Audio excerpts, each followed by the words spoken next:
In the video before this, we have described very briefly the use of low structures and how they don't provide really an accurate representation of the 3D arrangement of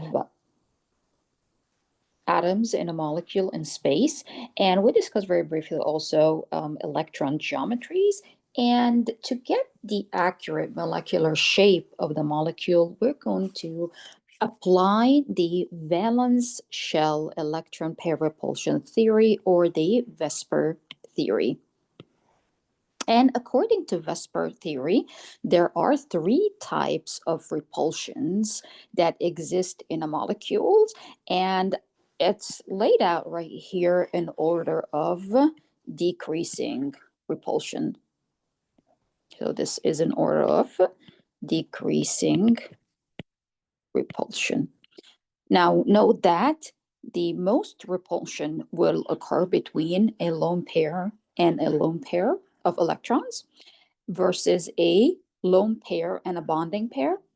And the last or the least type of repulsion is going to be the bond pair.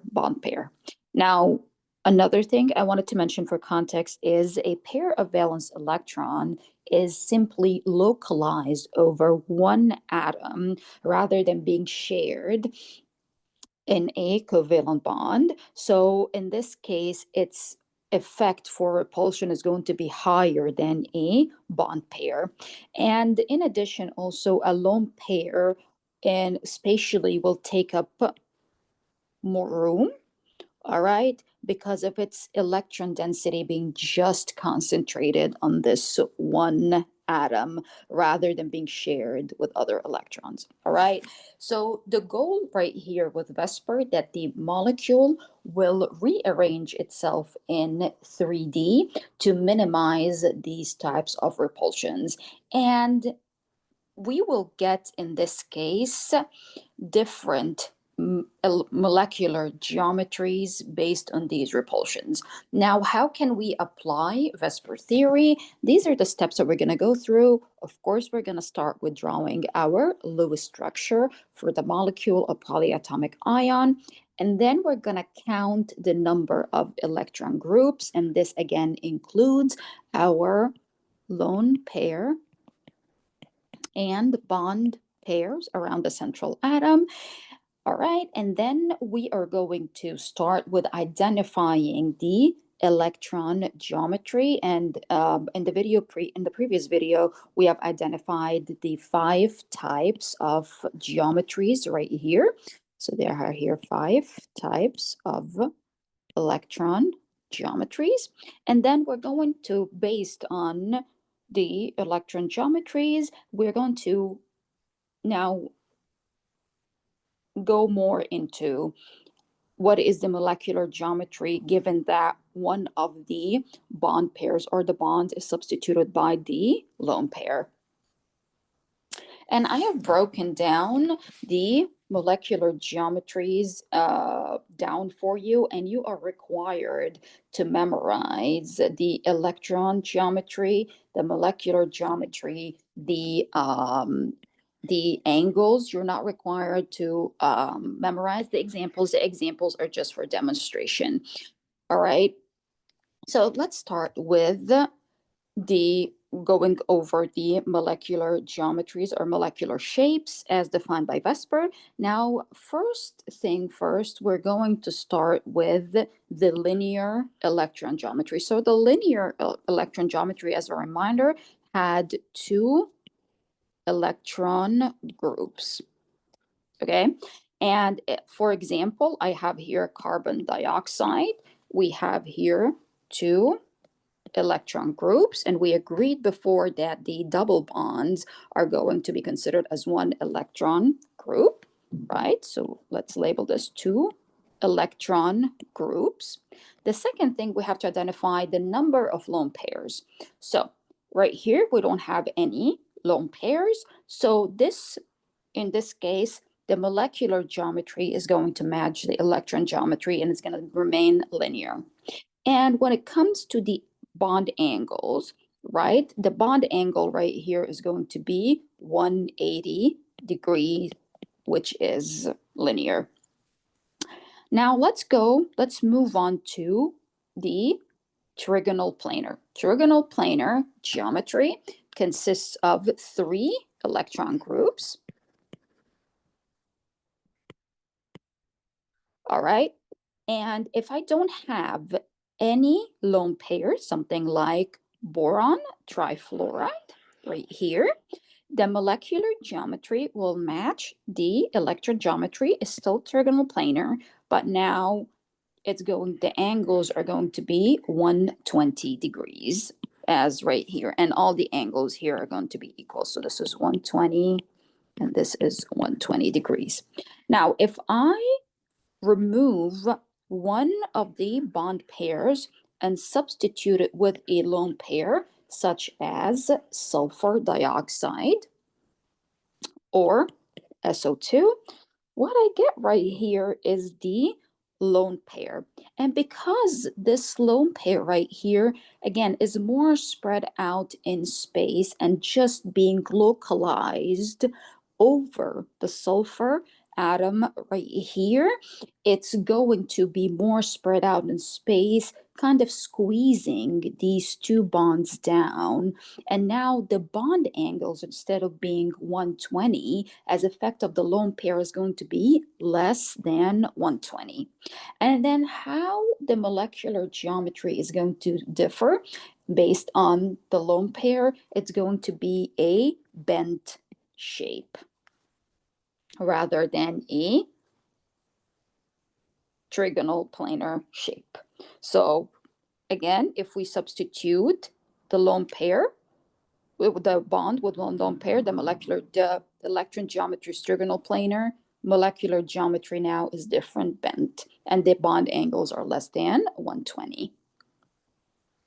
All right, now what if we have the electron geometry, which has 4 electron groups? So 4 electron groups, as a reminder, is going to be a tetrahedral geometry. Tetrahedral geometry with no lone pair, something like methane right here. And I discussed before something similar to methane is carbon tetrachloride, has, again, the molecular geometry will match the electron geometry, still tetrahedral, and then the angle is going to be 109.5. And now what if we remove or substitute one of these bonds right here with a lone pair? If we substitute it with a lone pair, we get something like ammonia. So note the differences. I have now 3 bonds and 1 lone pair. And again, because of this lone pair being localized and kind of like squeezing or bending the bonds further in comparison to the tetrahedral geometry, because again, reminder that the bond pair repulsion is minimal versus the lone pair bond pair repulsion, which is greater. So now I get an angle which is less than 109.5, such as in ammonia. Now, if I remove another bond, and in this case, I get 2 lone pairs and then 2 bonds, the electron geometry is tetrahedral, but I get here a bent shape and such as in H2O, and I have here an even smaller bond angle in comparison to ammonia, and the bond angle is still less than 109.5. You're not required to memorize the exact numbers, but you're required to identify if it's like greater or less than the original bond angle. Now, let's move on to the trigonal bipyramidal. So the trigonal, did I mention here, sorry, before we go to trigonal bipyramidal, I forgot to mention that for ammonia, right here, it's tetrahedral, but then the molecular geometry is trigonal pyramidal, okay? And this is when one bond is substituted with a lone pair. Now let's move on to trigonal bipyramidal. So trigonal bipyramidal has 5 electron groups. So 5 electron groups. And if we have 0 lone pairs, molecular geometry is going to be also trigonal bipyramidal. And note now, because of the arrangement of the molecule in space, we have now two different bond angles. Now, when a molecule is perpendicular to the central atom, right, or vertical in the vertical position, this is called an axial position, where a molecule, like where is sorry, not molecule, an atom is in is perpendicular right here to the central. It's called an axial, like in PCl5. So this is PCl5. And when the atom right here is horizontal, okay, in a horizontal position relative to phosphorus, this is called an equatorial position. Now, depending on axial or equatorial, you will get different bond angles. So this axial position, which is right here, this becomes a 90-degree angle. And in the equatorial position, I have here a 120 degrees. Now, if one of the bonds is substituted with a lone pair, like in SF4, sulfur, tetrafluoride, what happens is you will get an arrangement to minimize the repulsion. So it depends where the lone pair will land. We'll see from the Lewis structure, it's not really clear, but preferentially, the lone pair will occupy the equatorial position because it minimizes the repulsion between the lone pair and the bond pair. Now, note if it's in the axial position, you will have a repulsion between three bonds versus D. If it lands in an equatorial position, it will only have repulsion between two. And the result of this is a seesaw molecular geometry. And still continuing with the trigonal bipyramidal molecular geometry. Now, if we remove two of the lone pairs right here, two bonds, so we have them substituted with two lone pairs, I get a T-shaped, all right,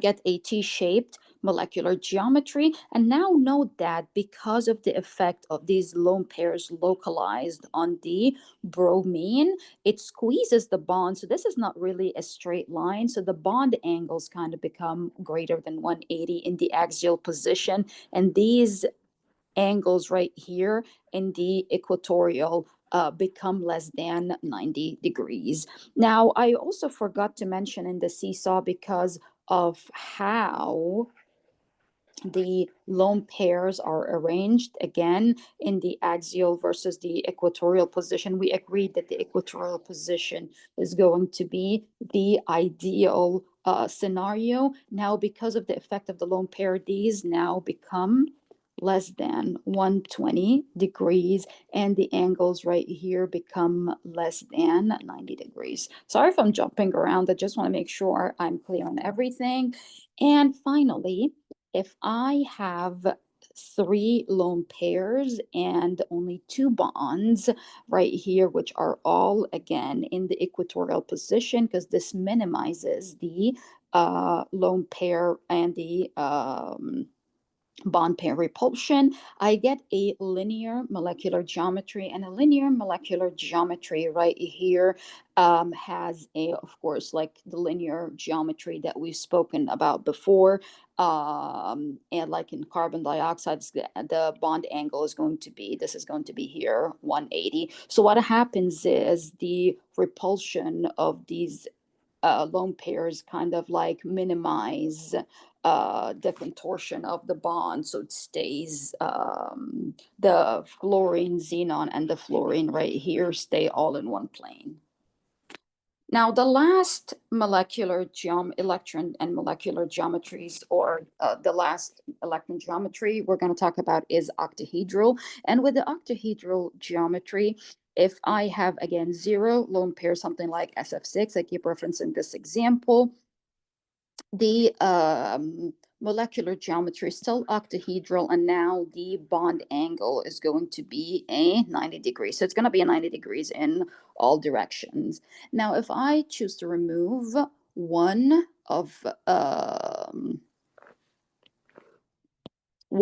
lone pair, I get here a square pyramidal. Now here is a square pyramidal like in BR F5. All right, so I have one lone pair and then 5 bonds. Now the angles still remain the same.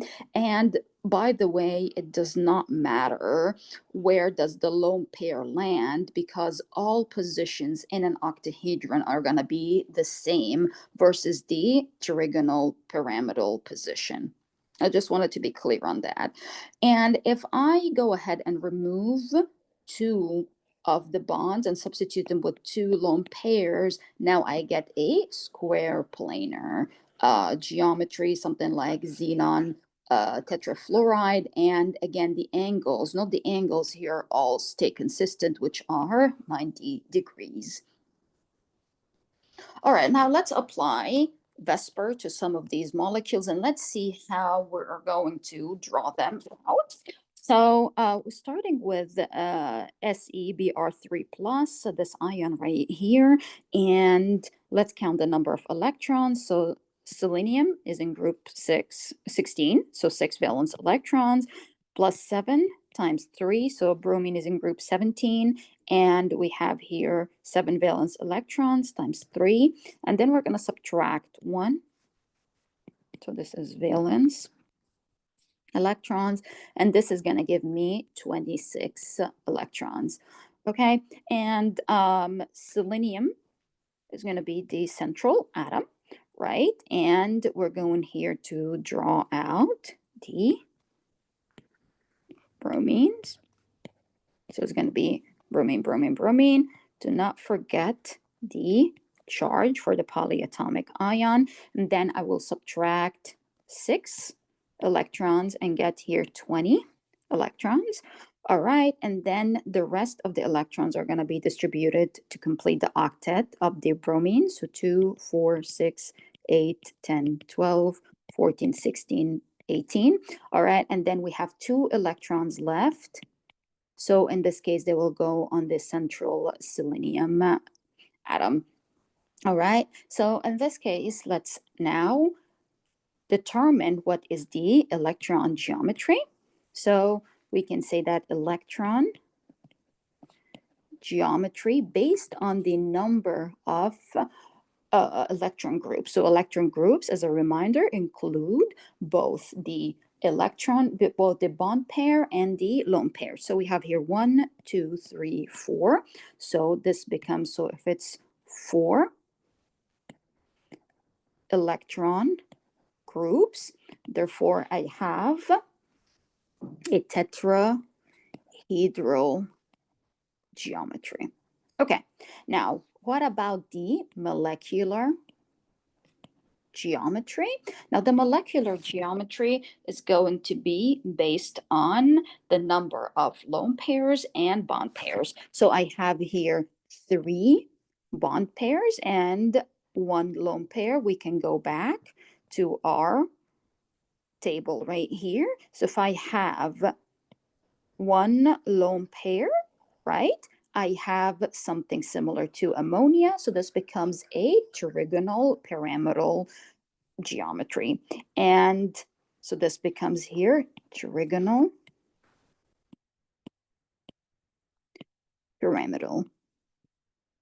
All right, and you know what? Let's apply also the bond angles. So bond angles are going to be less than 109.5 due to the effect of the lone pair.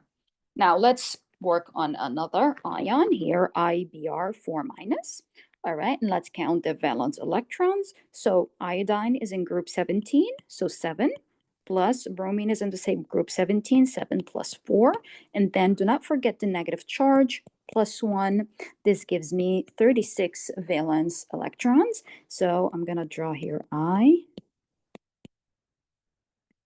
BR, BR, BR.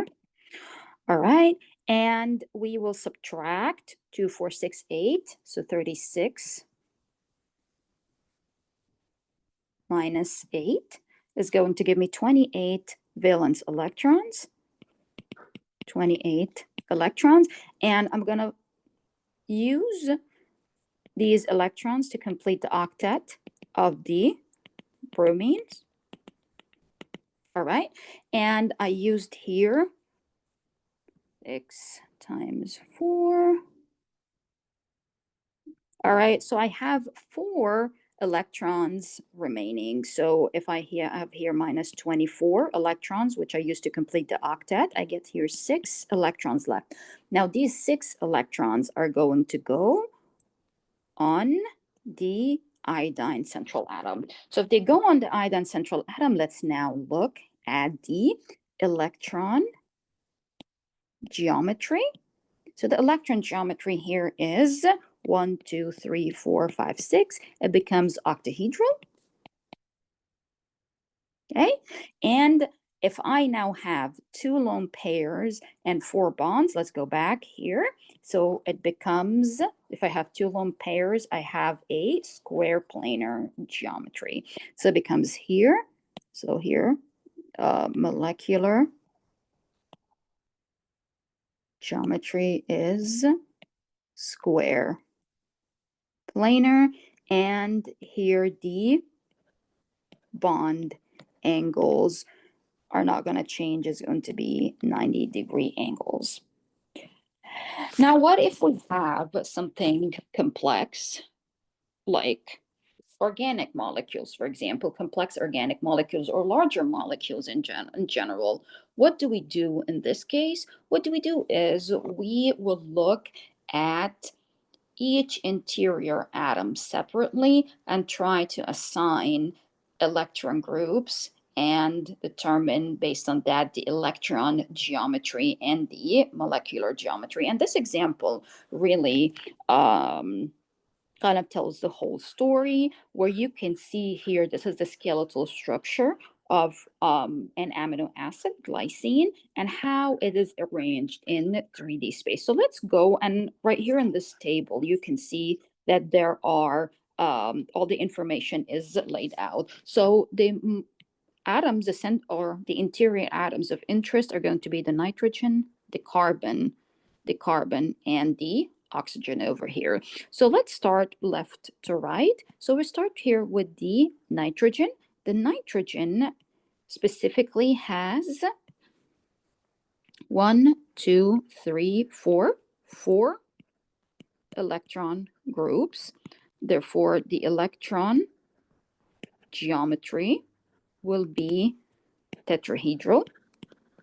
Okay, and since now one of the bonds are substituted with a lone pair, the molecular geometry will be trigonal pyramidal. I hope I didn't say on the last slide. Yes, I said trigonal pyramidal. All right, now let's move on to the second atom, which is the carbon. Carbon right here is attached to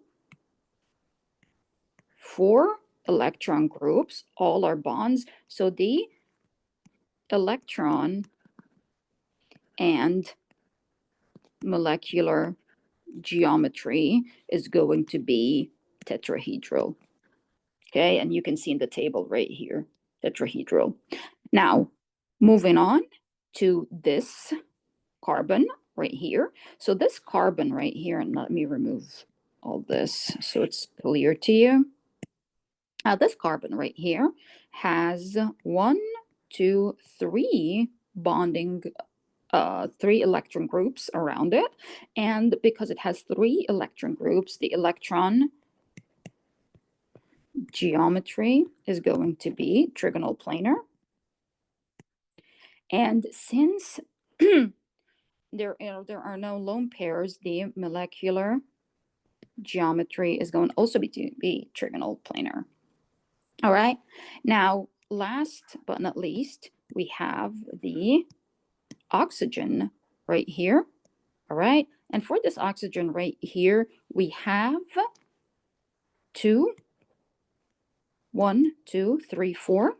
4 electron groups. Therefore, it's tetrahedral, but 2 of the electron groups are lone pair. Therefore, molecular geometry will be bent. Okay.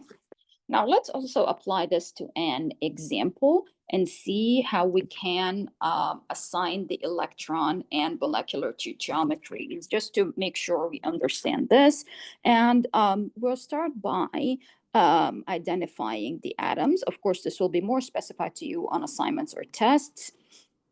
So these are my interior atoms and this molecule right here. And we'll start with the carbon. To the left, I'll call it 1. And I have here 1, 2, 3, 4 electron groups and no lone pairs. Therefore, electron and molecular geometry is tetrahedral. Okay. Now let's move on to the carbon. I'll call it 2. And we have here 3 electron groups, no lone pair. So this, the electron and molecular geometry. So electron and molecular geometry will be trigonal planar. All right. How about the oxygen? Oxygen right here. I have 1, 2, 3, 4 electron groups. So here, 4 electron groups. Therefore, the electron geometry is tetrahedral. But since 2 of these electron groups are lone pair, therefore the molecular geometry is bent. And the third carbon right here is very similar to the first carbon. So the electron and molecular geometry is tetrahedral.